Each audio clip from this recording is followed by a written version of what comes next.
Hey guys, Tbull here. Today we got a game in the Prinz Rupprecht for you. We call it the Rupee around here. I got celiacs. Since this game, I've added hide to my secondary arsenal. You guys always ask me, why don't you use hide? And I'm always like, well, I got them set up for, accuracy and the increased pen angles using the Olidad perk and slot too. But then I'm like, well, that's like 3 ships that I got them on, and I barely ever use those. So let's set him up with the secondary build. Working on boosting him. He's not fully maxed like Celiax is, but we do get a little bit more health. So this game, though, looking at the health pool, this was still a Celiax build.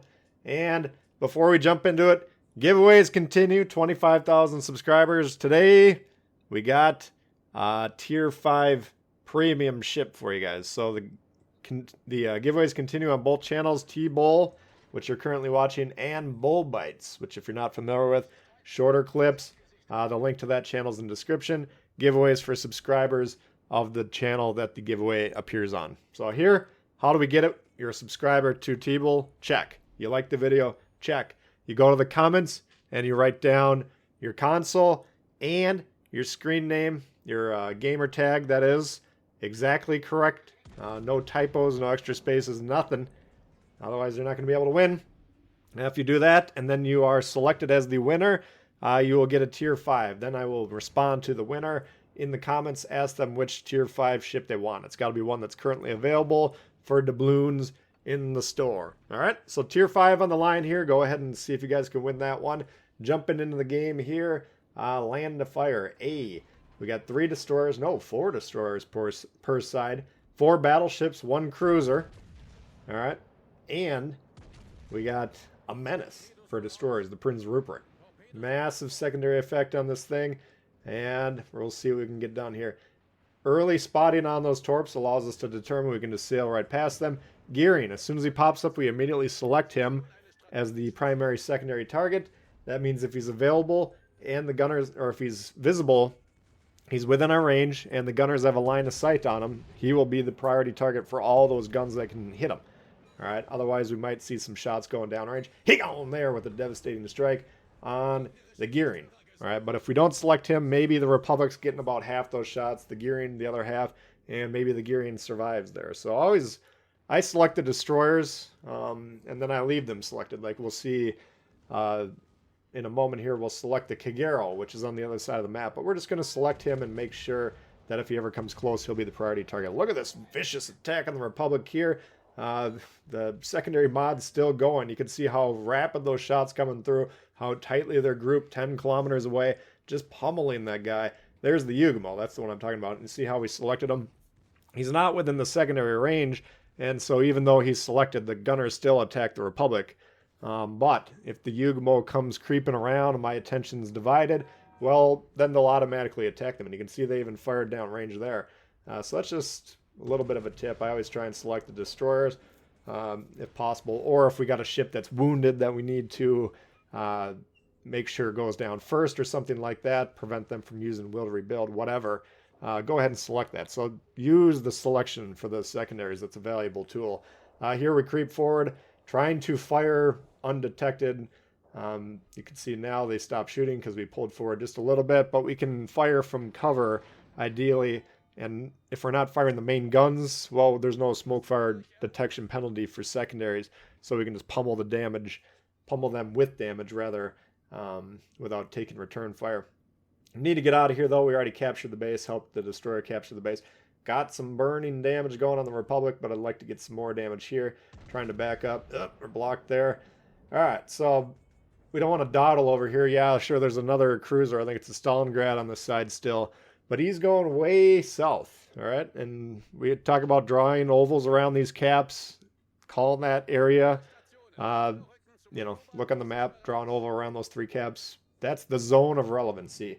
Stalingrad on the back line, literally the back line, not anywhere near the zone of relevancy. So we got a Kronstadt there, and he's saying, come on, help with the Stalingrad. I say in my mind, nay, that's a bad play. Why would we do that? He's not affecting the game.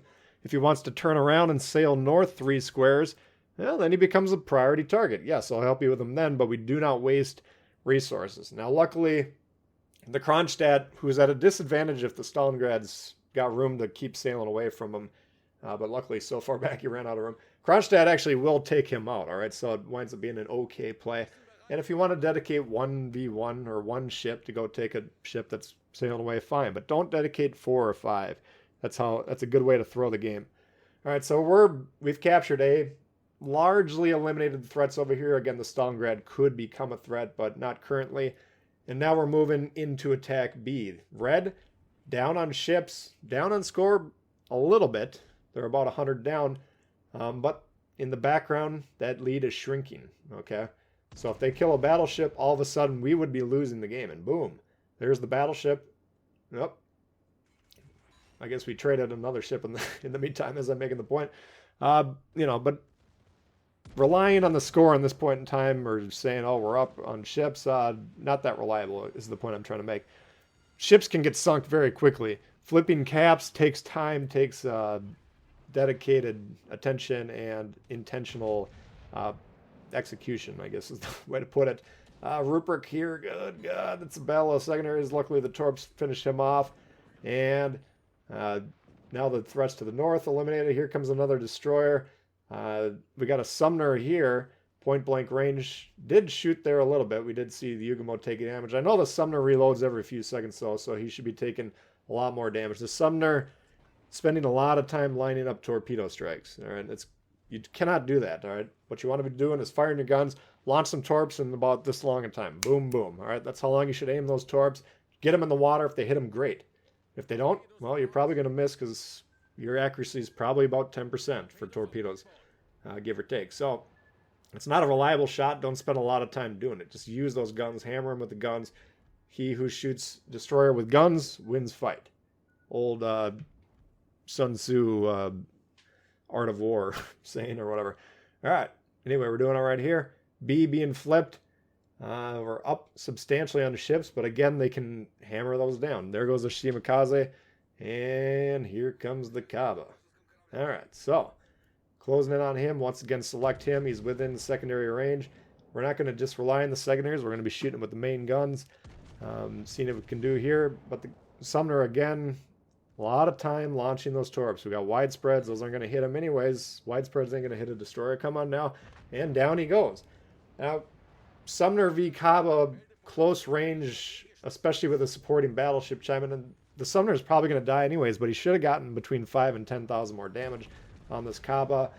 Boosted his score, helped the team win the game, all that sort of stuff. The torpedoes you've already missed. I mean, those were not even close, but the amount of time that was spent aiming those torps, inappropriate, right? And not to slam the sky, it's one of the most common destroyer plays in the game, but we need to point it out, right? Throw them down there. They're just as accurate whether you aim them or not. They're in the water. They're as effective as they're ever going to be, roughly, right? The more time you spend using them, the less expected return you're going to get. Secondaries going off on both sides here. What's going on here? Elbean, he's low. Oh my God. Can we get a double strike? That's the thought process right now. Anytime this situation arises, we got to start thinking about doubles. But Kaba, he's trying to get out of there. He's trying to survive. And he's pretty decently armored against these secondaries. One of the more heavily armored destroyers, so he can withstand a few of these. But we're trying to get him down, see if we can get him with the main gun. All right, the double looks like he's off the table. You can see on the map the Elbean's no longer spotted. He's utilizing the smoke. And, by the way, he did kill the destroyer that was fighting him. Got some torps coming our way. And this is creating a crossfire with torpedoes. Great play. For destroyers to make. Why you want to get kind of at 90-degree angles from the other ships on your team. I got an angle towards these torps. I misjudged the speed. Oh, God, we took a torp there, and now we're in trouble. But especially because the Izumo has access to the broadside. I'm desperately trying to go forward. Here, if I don't fire, I drop spot there. I can rush him for a little while, see if I can get him within sonar range and then kill him that way. Because I fired, the smoke fire penalty activated. And now he can see us if he's got torpedoes. I don't know what the Elbean's torp reload is. But they might be coming up soon. He could hit us with the torps. He can certainly hammer us with the guns. Looks to me, when I'm playing this and right now, like I just killed myself for no reason. Yes, we would be spotted now, but look how much less damage we would have taken. The Elbean's now spotted due to the sonar. Got him for the close quarters. And, that would have been about 5,000 damage 5,000 more health we would have had still in the bank. All right, Azumo backing up. He's now outside of the secondary range. But we do have him on fire. Ooh, the Kronstadt got him there. And things are looking pretty good, except for the fact that they still have 2 caps to 1. We're going to be pinging the bases. Now, the cruiser on our team understands how to win the game. The battleship, extremely confused. All right, go on to B would be an outstanding play. Or if you're trying to find the destroyer going south, he's definitely not south. In fact, we would be able to tell him if we were on the radio or whatever, hey, yo, he's right by me over here.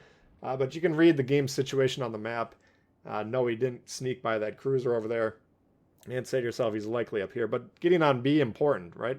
Because you can see red continues to close the gap. And if neither guy on my team is capturing the bases, which is a distinct possibility, especially at higher tiers, most people don't play the bases at all.